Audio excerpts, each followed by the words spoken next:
have an Excelsior Accordiana accordion. It has 41 keys in the treble with 120 bass buttons. There are 2 reeds in the treble, low and middle, with 3 switches on the treble side.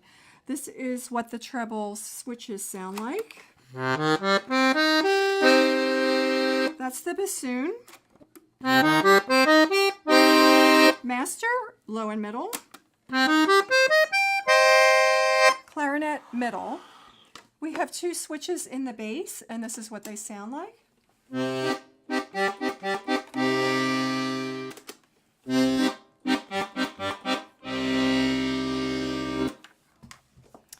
is a fairly lightweight, fairly compact accordion.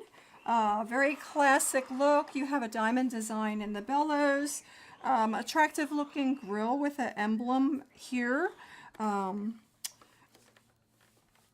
It's a very manageable accordion if you like something on the lighter side. It's in very nice condition. I'll play you something so you can hear what it sounds like.